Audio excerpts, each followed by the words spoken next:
Hi guys, welcome to revision time. आज है 3 जनवरी 2025। चलिए आज के करंट अफेयर्स हम स्टार्ट करते हैं। अगर आप सभी को ये वीडियो हेल्पफुल लगे तो इसे लाइक ज़रूर कर दीजिएगा और साथ ही चैनल भी सब्सक्राइब कर लीजिए। इस तरह की कम टाइम की करंट अफेयर्स की वीडियो आपको हर दिन मिलते रहेंगे और आप अपने कम समय में बहुत ज़्यादा क्वेश्चन यहाँ रिवाइज कर सकते हैं। तो चलिए स्टार्ट करते हैं आज के सारे करंट अफेयर्स के क्वेश्चन। मगर उससे पहले जान लेते हैं 2 जनवरी को पूछे गए क्वेश्चन का सही आंसर क्या है। सूर्य किरण किन देशों के बीच की सैन्याभ्यास है? ऑप्शन ए भारत और यूएसए, ऑप्शन बी भारत और जापान, ऑप्शन सी भारत और नेपाल, ऑप्शन डी भारत और श्रीलंका। इसका सही आंसर है ऑप्शन बी भारत और नेपाल। चलिए अब आज के करंट अफेयर्स हम स्टार्ट करते हैं।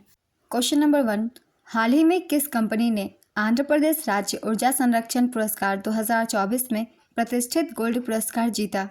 इसका आंसर है RINL, राष्ट्रीय इस्पात निगम लिमिटेड को आंध्र प्रदेश राज्य का ऊर्जा संरक्षण पुरस्कार में प्रतिष्ठित गोल्ड पुरस्कार से सम्मानित किया गया। RINL विशाखापत्तनम स्टील प्लांट की कॉरपोरेट इकाई है। RINL भारत सरकार की एक नवरत्न कंपनी है।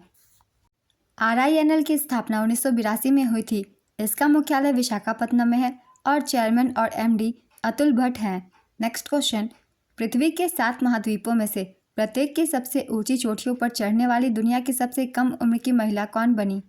इसका आंसर है काम्या कार्तिकेयन। काम्या कार्तिकेयन 7 महाद्वीपों में से प्रत्येक की सबसे ऊंची चोटी पर चढ़ने वाली दुनिया की सबसे कम उम्र की महिला बन गई है। 17 वर्षीय काम्या कार्तिकेयन मुंबई के नेवी चिल्ड्रन स्कूल से हैं। चलिए इन 7 महाद्वीपों की चोटियों के नाम भी हम जान लेते हैं।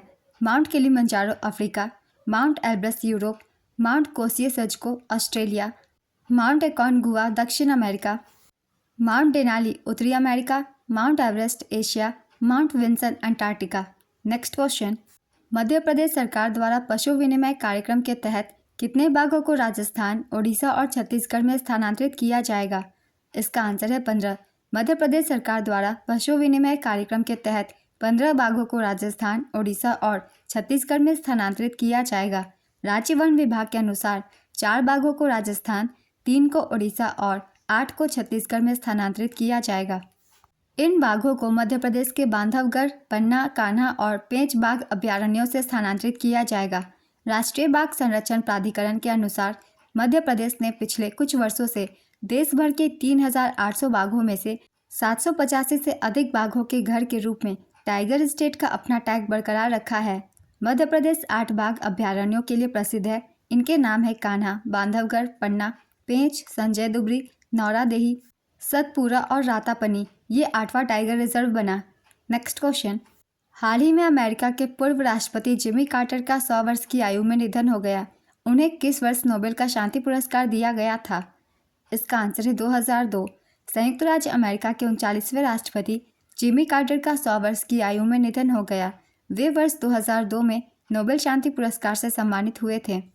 जिमी कार्टर मूंगफली की खेती करने वाले किसान और अमेरिकी नौसेना के लेफ्टिनेंट थे। अंततः उन्होंने जॉर्जिया की गवर्नर और 1977 से 1981 तक संयुक्त राज्य अमेरिका के राष्ट्रपति के रूप में एक कार्यकाल पूरा किया। संयुक्त राज्य अमेरिका की राजधानी वाशिंगटन DC है। मुद्रा US डॉलर। वर्तमान एवं नए राष्ट्रपति का नाम है डोनाल्ड ट्रंप, जो कि 47वें नंबर के हैं। नेक्स्ट क्वेश्चन, दिसंबर 2024 में ICC ने किसको T20 cricketer of the year पुरस्कार के लिए नामित किया है? इसका आंसर है अर्शदीप सिंह।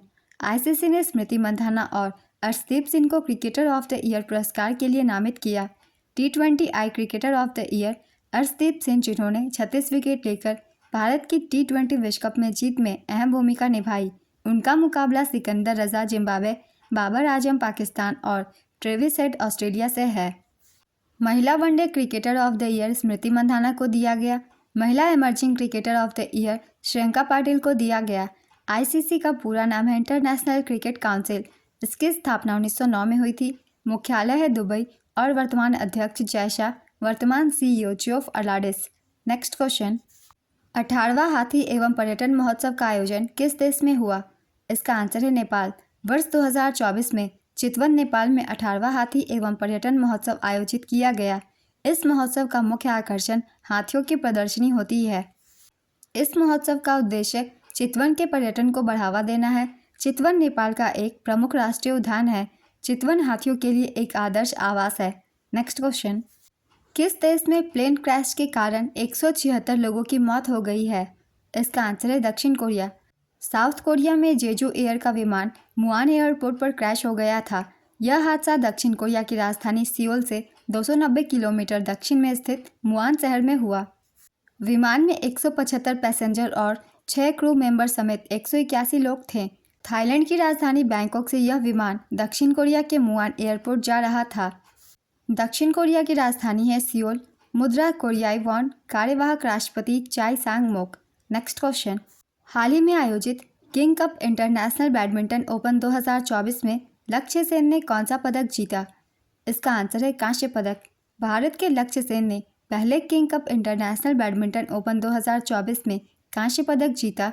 लक्ष्य सेन इस टूर्नामेंट में एकमात्र भारतीय प्रतिनिधि थे। यह टूर्नामेंट चीन के 2 बार के ओलंपिक चैंपियन लिन डैन के दिमाग की उपज है। थाईलैंड के कुनलावत विटिटसन और डेनमार्क के एंडर्स एटोनसन इस प्रतियोगिता में सर्वोच्च रैंक वाले खिलाड़ी हैं। नेक्स्ट क्वेश्चन, दिसंबर 2024 में किसने अपना पहला सीनियर राष्ट्रीय पुरुष हैंडबॉल खिताब जीता? इसका आंसर है केरल। केरल ने अपना पहला सीनियर राष्ट्रीय पुरुष हैंडबॉल खिताब जीता। उपविजेता रही चंडीगढ़। संस्करण था 53वां। इसका आयोजन चंगनसेरी केरल में किया गया। Best player of the championship Devendra को दिया गया। Best goalkeeper Rahul. Next question, दिसंबर 2024 में कोनेरू हम्पी ने कौन सी बार महिला विश्व रैपिड और ब्लिट्ज चैंपियनशिप का खिताब जीता? इसका आंसर है दूसरी बार। कोनेरू हम्पी ने इंडोनेशिया की इरीन सुकंदर को हराकर विश्व रैपिड और ब्लिट्ज चैंपियनशिप का खिताब दूसरी बार जीता। कोनेरू हम्पी ने पहली बार 2019 में जॉर्जिया में यह खिताब जीता था। रूस के 18 वर्षीय वोलोडोर मुर्जिन ने पुरुषों का खिताब जीता। नेक्स्ट क्वेश्चन, हाल ही में प्रगति की 45वीं बैठक की अध्यक्षता किसने की? इसका आंसर है प्रधानमंत्री नरेंद्र मोदी। प्रगति की 45वीं बैठक की अध्यक्षता प्रधानमंत्री नरेंद्र मोदी ने की। प्रधानमंत्री नरेंद्र मोदी ने शहरी परिवहन, 6 मेट्रो परियोजनाओं और सड़क संपर्क तथा ताप विद्युत से संबंधित एक परियोजना समेत 8 महत्वपूर्ण परियोजनाओं की समीक्षा की। बैठक में उन्होंने बैंकिंग और बीमा क्षेत्रों से संबंधित जन शिकायतों की भी समीक्षा की। उन्होंने प्रधानमंत्री सूर्य घर मुफ्त बिजली योजना की भी समीक्षा की। प्रगति का पूरा नाम है proactive governance and timely implementation. यह एक अनूठा, एकीकृत और संवादात्मक मंच है। इसका मुख्य उद्देश्य आम आदमी की शिकायतों का समाधान करना है और साथ ही भारत सरकार के महत्वपूर्ण कार्यक्रमों और परियोजनाओं की निगरानी और समीक्षा करना भी है। नेक्स्ट क्वेश्चन, एक भारत श्रेष्ठ भारत कार्यक्रम के तहत उत्तर प्रदेश और मणिपुर के बीच कितने वर्ष के लिए समझौता ज्ञापन पर हस्ताक्षर हुआ? इसका आंसर है 3 वर्षों के लिए। एक भारत श्रेष्ठ भारत कार्यक्रम के तहत मणिपुर और उत्तर प्रदेश के बीच एक समझौता ज्ञापन पर हस्ताक्षर किए गए। ये 3 वर्ष की अवधि के लिए किए गए हैं।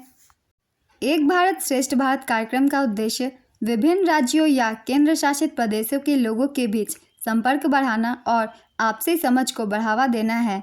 राज्य भाषा सीखने, संस्कृति, परंपरा और संगीत, पर्यटन और भोजन, खेल और सर्वोत्तम प्रथाओं को साझा करने आदि के क्षेत्रों में सतत और संरक्षित सांस्कृतिक जुड़ाव को बढ़ावा देने के लिए गतिविधियां चलाते हैं। समझौता ज्ञापन को अगले 3 वर्षों के लिए नवीनीकृत किया जा सकता है। आज के सारे करंट अफेयर्स के क्वेश्चंस कंप्लीट होते हैं। चलिए अब आज का क्वेश्चन देखते हैं क्या है। माउंट किलिमंजारो किस महाद्वीप की सबसे ऊंची चोटी है? Option A Asia, option B Africa, option C Europe, option D Australia. अपना आंसर गेस कीजिए या फिर कमेंट बॉक्स में दीजिए। अगर आप सभी को ये वीडियो हेल्पफुल लग रही हो तो इसे लाइक कर दीजिएगा और साथ ही चैनल भी सब्सक्राइब कर लीजिए। इस तरह की कम टाइम की करंट अफेयर्स की वीडियो आपको हर दिन मिलते रहेंगे।